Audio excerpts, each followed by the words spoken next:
住院的时候，我替隔壁床买了份早餐，年迈的老奶奶感激涕零地递给我一张冥币，像你心眼这么好的姑娘，不该在下面受苦。看清手上的东西，我一个机灵，差点从床上蹦起来。老奶奶满脸褶子堆在一起，惋惜地看着我。哎，用事事顺遂的好命换那等早死的烂命，你心眼可真好。我心里咯噔一下。在医院住了几天，身体每况愈下，可怎么查都查不出病因。昨天更是有半个小时停止了呼吸，差点被护士推到太平间去。难道真是命被人换了？老奶奶，我刚做了全身检查，身体没什么毛病，不会早死的。我试探着问。老奶奶张着掉光了牙的嘴，呵呵一笑。医院能治病，可医院治不了命。不信，中午12点你去太阳底下试一试。现在是早上8点，距离12点还有4个小时。姑娘，换命需要双方诚心诚意。你若是后悔了，7天之内还有救。过了7天，你就只能给自己多烧点纸了。我看着墙上的表，恨不得赶紧到12点。趁着中午护士休息的功夫，我偷偷溜到医院外，站在太阳下张开双臂。一阵寒意忽然袭来，我整个人犹如坠入冰窟，冷得上下牙打颤，双腿更是像被冻麻了，迈一步都困难。我抱紧双臂瑟瑟发抖，忽然头上光线一暗，寒意退去，四肢回暖。负责照顾我的小护士满脸怒气：“谁让你到处跑的？”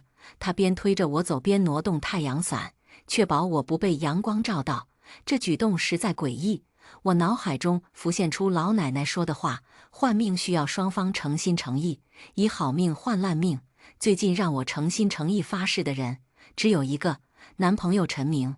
我冷不丁地开口：“谢谢你啊，你觉得闷出来走走。对了，我什么时候能出院？”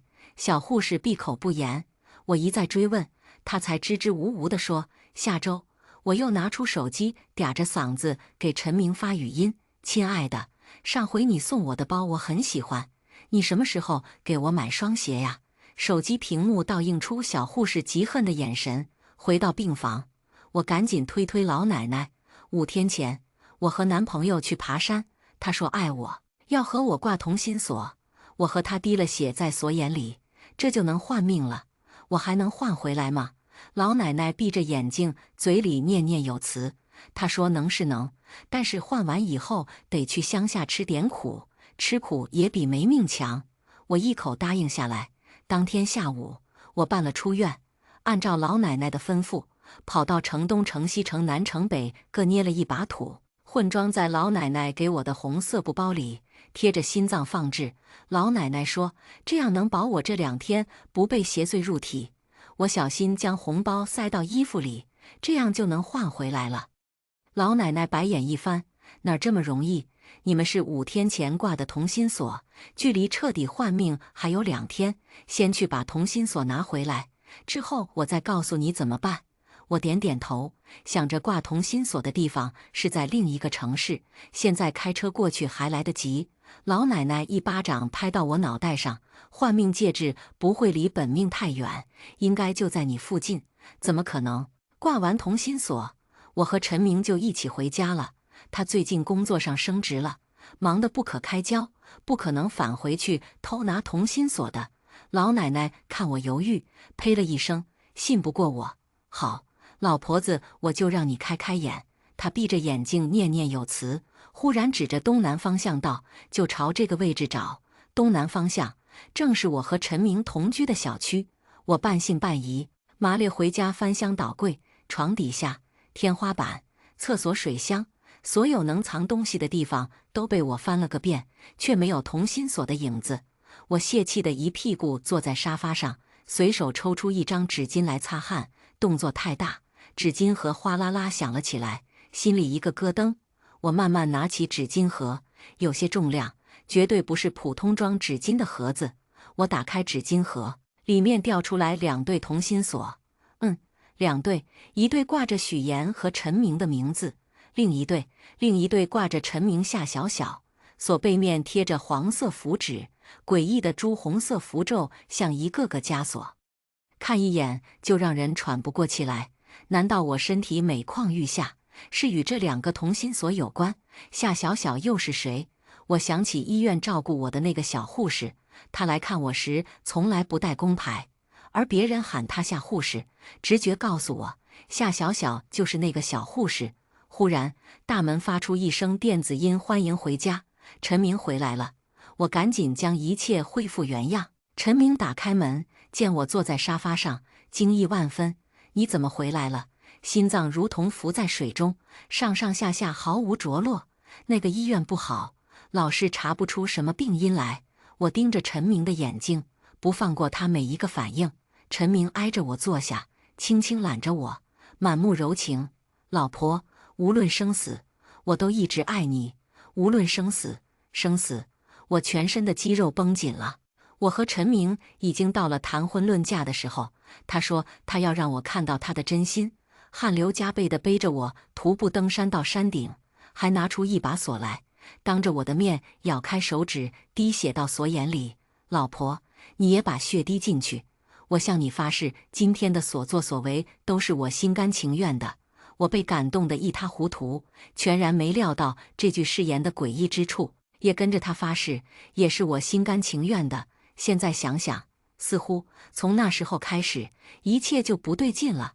老公，我觉得我身体没问题，我不想去医院了。这2天我想去海边玩玩，海边阳光普照。我故意试探他。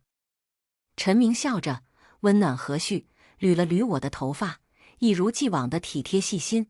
这个季节去海边太晒了，哀牢山景区最近很火，要不我陪你玩几天去？哀牢山常年雾气弥漫，阳光稀缺，心下一凉。我留下一句：“再说吧，我累了。”转身进到卧室。从谈恋爱到现在，陈明一向对我言听计从，别说去海边，就是大冬天去南极，他也陪我去。今天他反应实在太过反常。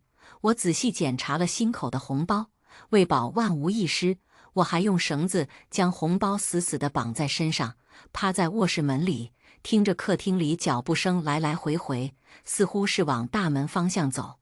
我屏住呼吸，只等着门一开一关，我就冲到客厅。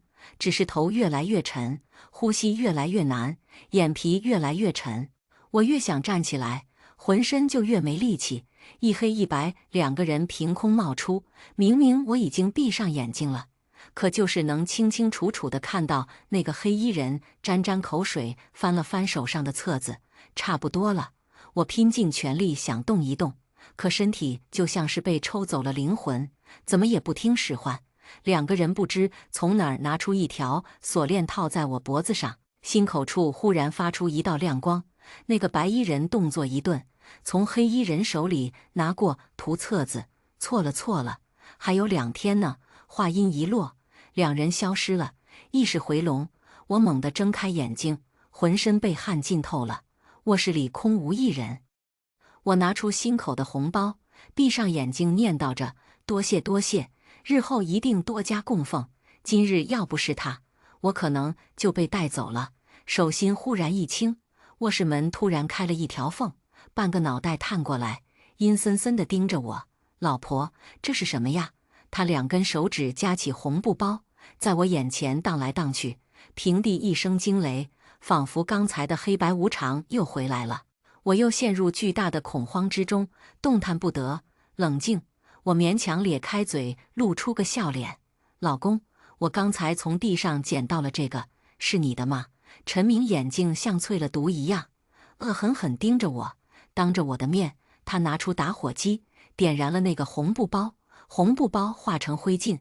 我的力气也越来越弱，最后几乎要瘫在地上。“老婆，你累了，先睡一会儿。”迷迷糊糊中，我好像被抱到了床上，盖上了被子。耳边哐当一声，门关上了，脚步声渐渐远去，恐惧感如一张密不透风的网子，越收越紧，最后压在心口，喘不过气来，眼皮又开始上下打架。但我不敢睡，我怕我一闭眼睛，黑白无常就又出现了。我拼命咬着舌尖，直到咬出血腥味，意识才回笼一丝。我使出浑身的力气往旁边一滚，扑通一声掉下了床，疼痛感让我睁开眼睛。我咬着牙，一点点往客厅挪动，可是纸巾盒里的2个同心锁不见了。一定是陈明看出了什么端倪，所以当初说什么去挂同心锁就是他的骗局，为的是取了我的血骗我发誓。我被换命的事，他一定是始作俑者。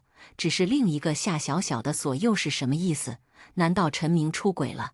夏小小是陈明的新欢，和陈明、夏小小从认识到现在的点点滴滴，一件事一件事的在我脑子里循环播放。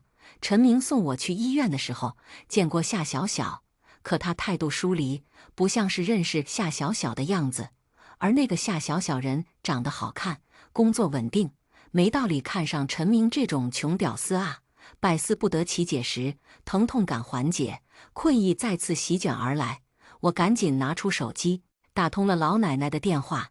奶奶，同心锁没找到，但是我好困。我声音越来越低，几乎要拿不住手机了。电话那头，老奶奶忽然大喝一声：“醒来！”我一个愣怔，恢复了些体力。姑娘，千万别睡，三魂七魄你丢了三魂六魄，一旦睡着，恐怕再也醒不过来了。同心锁一定在你附近，你赶紧找到。现在只有你自己能救你自己了。嘴唇又咬出血丝，借着痛劲儿，我开始翻箱倒柜，沙发底下、电视机后面、窗帘后，哪儿都没有。力气一点点抽离，衣服被汗水浸湿，我瘫在地上，大口大口地喘着气。小学老师说过，干什么事都得动脑子，强迫自己冷静下来。努力回忆着那个锁的样子，似乎是个铁锁，不算沉，用料一般。铁，一个机灵爬起来，迅速找出一块吸铁石，挨个屋子里扫荡。在扫到洗碗机的时候，只听哐当一声，吸铁石稳稳地吸在了洗碗机壁上。终于找到了。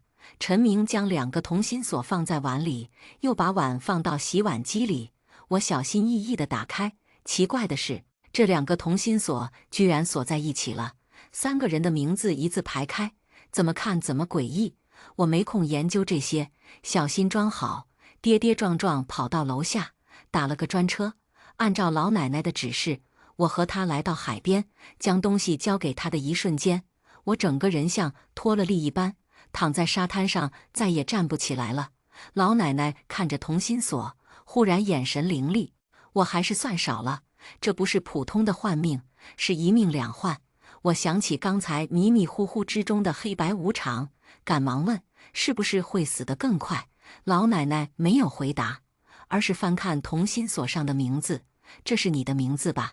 第1个同心锁上左边写的是我的名字，右边写的是陈明的名字；而第2个同心锁左边写的是陈明，右边写的是夏小小。我点点头，老奶奶面沉似水：“你这个姑娘心眼好，就是眼光太差了。”我疑惑，老奶奶说：“换命一说，乃是邪门歪道，除非是自己自愿。你那个男朋友骗得你发誓自愿，本可以安安稳稳地坐享你的富贵命，可他偏偏恋爱脑，非拉上他命里那个短命期，把你的富贵命一分为2，换到2个人身上，这样的风险极大，一招不慎，你们3个的后果都不堪设想。”他说完长叹一声：“姑娘啊，你男朋友和那个什么夏小小的才是真爱呀。”我反问：“要是破解了呢？”海浪打来，老奶奶从怀里掏出个葫芦，灌满了海水。破解了，换命自己就不成了，他们就得承担自己的命数。他们干了这么大的坏事，后果仅仅是让一切归于原位。我心中不忿。老奶奶找出一根红绳系在葫芦上，嘴里念念叨叨，又拿出2枚铜钱，对着同心锁比划来比划去，最后大喝一声：“破！”葫芦破开，葫芦里的海水浇到同心锁上，2个锁吧嗒一下开了。快吐口水！我毫不犹豫，气出丹田，狠狠吐出2口巨大的口水。只要能活命，别说口水，放血都行。老奶奶双手合十，闭目神思，指尖上冒出一股淡火，海水还没退去，她就这样把火引到了同心锁上，火焰迸发，火苗肆虐，铁做的同心锁顷刻间化为乌有。我全身一下子有了力气，疲惫感一扫而空。身边似乎听见一声“爱，走吧”，那声音和黑白无常一模一样，让我浑身发冷。直到海浪将同心锁的灰烬冲刷干净，老奶奶才缓缓睁开眼睛。换命戒指消除了，但之前那5天也损耗了你不少气运。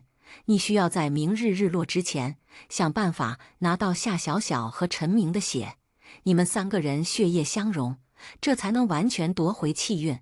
他又给了我个黄符，符上画着乱七八糟的符号，到时候把3滴血都滴到这张符上，再把符烧了。这件事你得好好琢磨琢磨。现在这俩人一定察觉你发现了他们的秘密，这2滴血不好弄啊。我想了想，忽然回过神来，那要是没能取到那2滴血，会怎么样？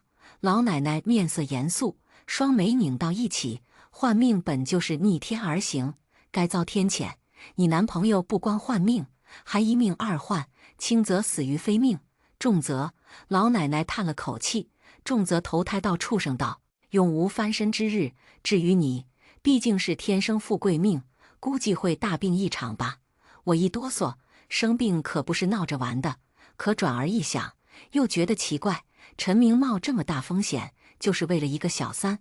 老奶奶看出我的疑惑，轻轻揉了揉我的头发，她长叹一声，色字头上一把刀，多少帝王为了女人把江山都丢了，何况你男朋友只是个穷屌丝呢？和老奶奶分开，我找了个地方吃饱了饭，补充好体力，接下来还有一场硬仗要打，一下子拿到2个人的血不太容易，还是得各个击破。我回到夏小小所在的医院，指明要找夏小小，可是医院却说她今天上午辞职了。这要巧，明天就是最后一天了，与其坐以待毙，不如主动出击。我打开短视频软件，找出之前拍的同心锁照片，还往眼睛里滴了几滴眼药水。镜头打开，一个悲伤哀痛的少女双目含泪。家人们，谁懂啊？陪男朋友去挂同心锁，可没想到还有意外之喜。镜头上出现了2个同心锁，名字打码，却能看出是同一个男人和2个女人。原以为自己是唯一，没想到我只是他众多选择中的一个。姐妹们，我该不该拿着同心锁找他对峙？大数据瞬间将这条视频推给了同城同年龄段的女生们。不多时，后台收到了一条私信：姐妹，我也被人辜负了，可以聊聊吗？鱼上钩了。我故意不回复，不到10分钟，陈明给我打来了电话：宝贝，你去哪儿了？我给你带了小龙虾。我佯装发怒：你别装了，我都看见了，你可真行，不光给我挂同心锁，还给别人挂。你批发同心锁的吗？陈明语气慌张，压着怒气：宝贝，同心锁在你那儿吗？我冷哼一声：怎么，想要回去？我告诉你，我要让全世界都知道，你陈明是个劈腿渣男。电话挂断，我切换到短视频软件界面，回复了那条私信：姐妹，你男朋友也劈腿了吗？对方秒回：是啊是啊，我现在心里难受。咱们能见一面吗？当然不能了，太容易上钩的鱼挣扎的厉害，得让鱼自己跳上岸。不了，就在这儿聊吧。对方推送过来一个绿泡泡二维码。如果说刚才的聊天我只是怀疑，那现在我就是100%确定，对方一定是夏小小。见我没添加好友，甚至没回复，夏小小急了，一连几条消息发来：你那个同心锁上的人名我好像认识，我还有照片呢，这边发不过去图片，你加我一下，我发给你。我佯装上钩，对面立刻发来一张照片，不知道是从哪个网站上下载的小网红，右下角的 logo 都没抹掉。这种小三太猖狂了，我知道他在哪儿，我陪你教训教训他。我犹豫不决，不好吧，打人犯法。夏小小看我拒绝，更加坚定了要见我一面的想法。别怕，我爸爸是派出所领导，就算出了事也会护着我们的。我没回复，夏小小急了：你放心，出了事算我的。我故意犹犹豫豫的，好半天才回复：那好吧，地址发过去。我立刻下单买了1束玫瑰花，想了想，又觉得不保险，又买了几根针藏在花里。万事俱备，只欠东风。几天不见，夏小小脸色惨白，皮包骨头，好像生了一场病，说起话来也有气无力。你好，我是绿泡泡上给你发照片的人。他坐在我旁边，盯着那束玫瑰花，眼神充满了怨毒。这是你男朋友送你的吗？我故意将背包摘下来。是啊，今天还给我买玫瑰。没想到早就出轨了，要不是看到同心锁，我到现在还被蒙在鼓里呢。我边说边拍拍背包，夏小小眼神一亮，好像看到了希望。她惨白的脸色里迸发出一抹血色。你那同心锁什么样啊？能给我看看吗？她说着就要上前抢我的背包，我及时往旁边一躲。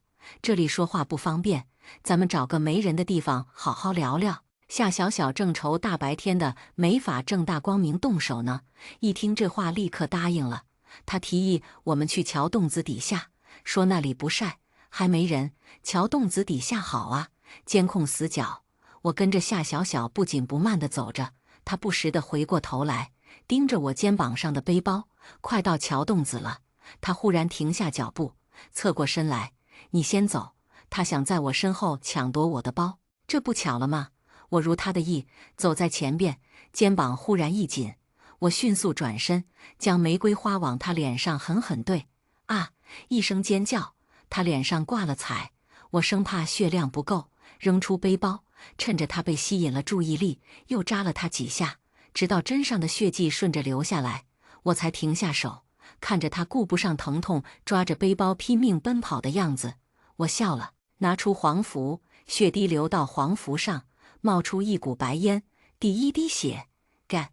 常言道，最危险的地方就是最安全的地方。常言又道，不入虎穴，焉得虎子。我收拾利索，回了家。陈明恋爱恼上头，自愿给心上人换命，我却不愿意成为他们 play 的一环。看着精心布置的温馨小窝，我百感交集。曾几何时，我也幻想着和陈明订婚、结婚、生子，如今却只能算计着怎么取血了。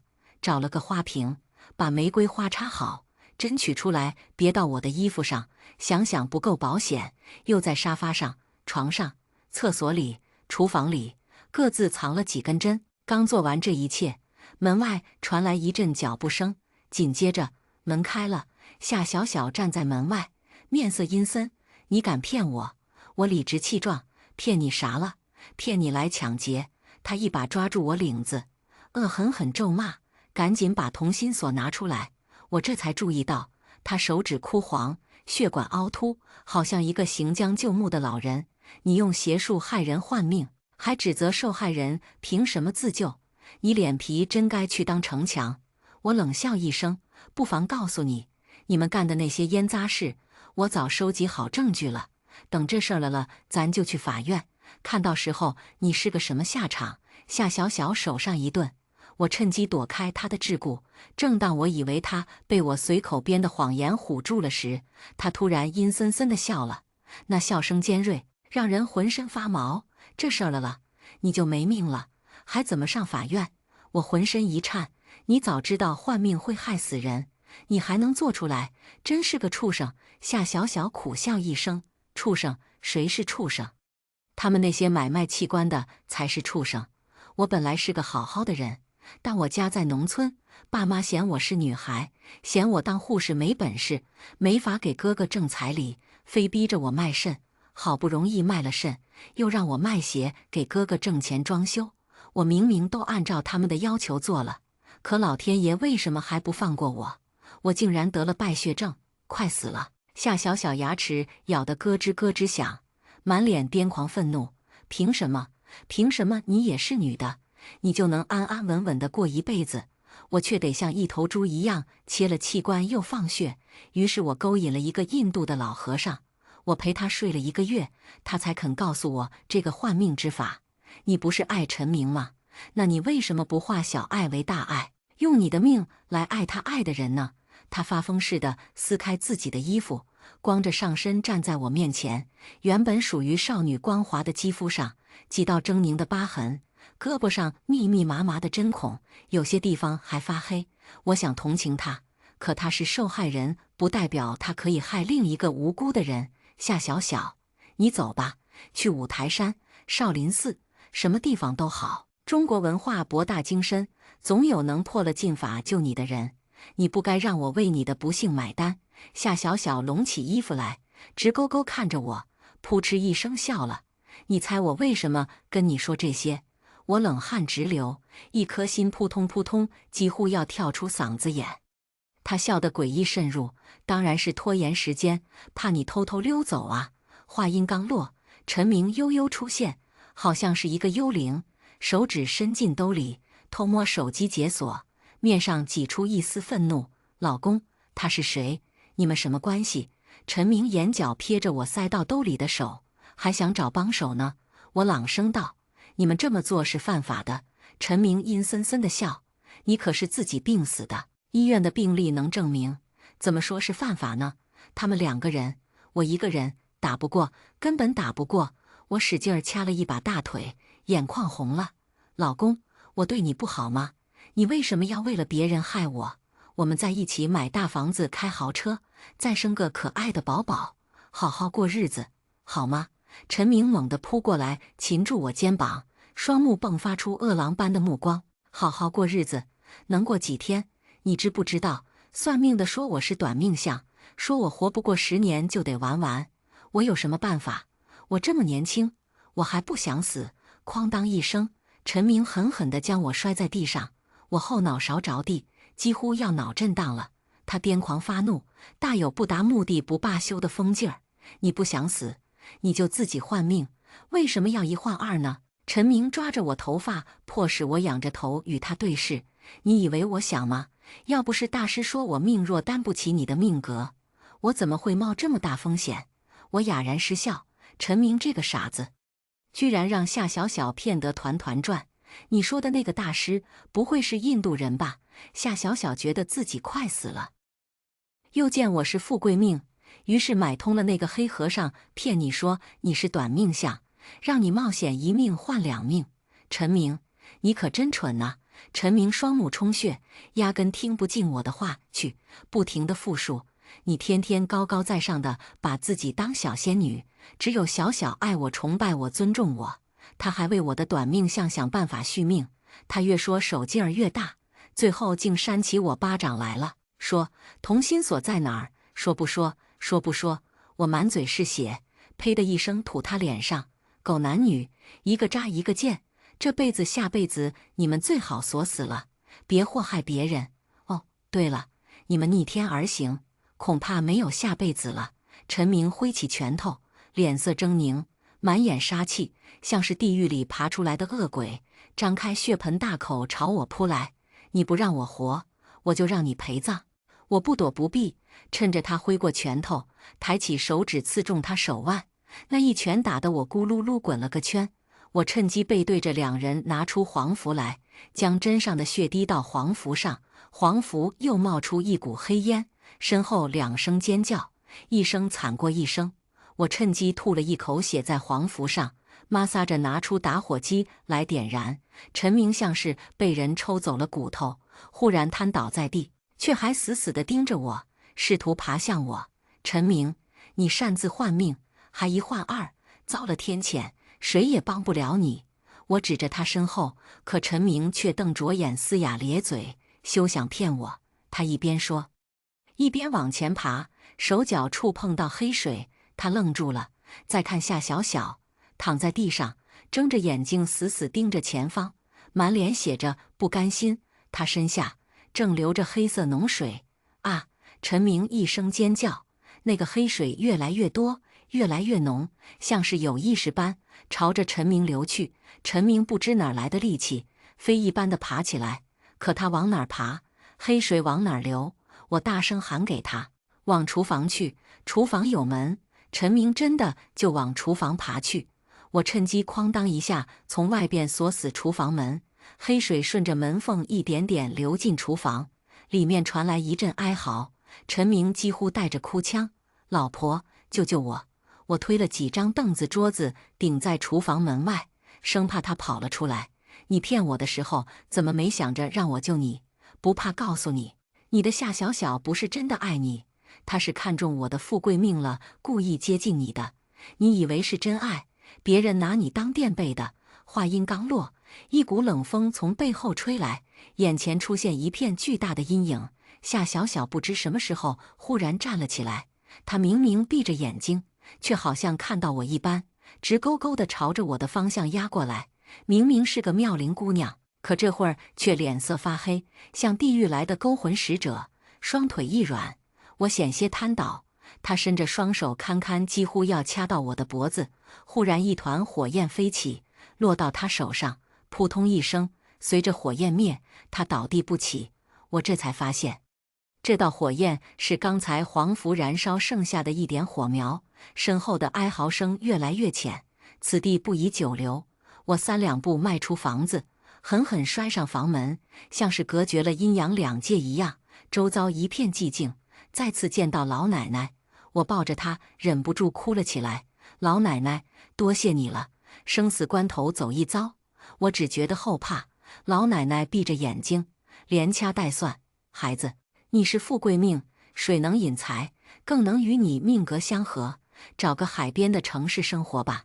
我连连点头，我想给老奶奶些报酬，老奶奶却拒绝。换命不是白换的，你命保住了，可还是要吃些苦头的，多留些钱傍身吧。我想给老奶奶磕个头，可老奶奶却拦住了我。一切都是因果，你生性纯良，本就不该命绝于此。她掏出个拇指大的小葫芦来，这个送给你，若未来再有难事，或许此物能救你一命。老奶奶与我告别，转身离开。我忽然想起来，我连老奶奶的名字都没问。如老奶奶所说，我找了个海边图的城市，工作忙碌又充实。这几天直播网站上最火的是一对农村夫妻的寻人启事。他们说他们的女儿不孝顺，离家出走了。一旁的小伙子自称是女孩的弟弟，哭哭啼啼地说家里对女孩特别骄纵，父母爱女孩胜过爱她，现在家里只想见她一面，求全网伸出援助之手。视频背景放着那个女孩的照片，正是夏小小。我忍不住评论：“你姐姐是不是卖肾换血给你当彩礼？”小伙子脸色变了：“我们只是让她卖肾，又没逼死她。父母养她这么久，她不该回馈吗？”我在直播间点了举报，顺便报了警。夏小小可恨又可怜，而陈明则是纯可恨。但要说该死，直播里这一家人更该死。他们把好好的姑娘逼成了杀人凶手。天朗气清，阳光普照。如果真的有因果轮回，希望这家人早点遭报应。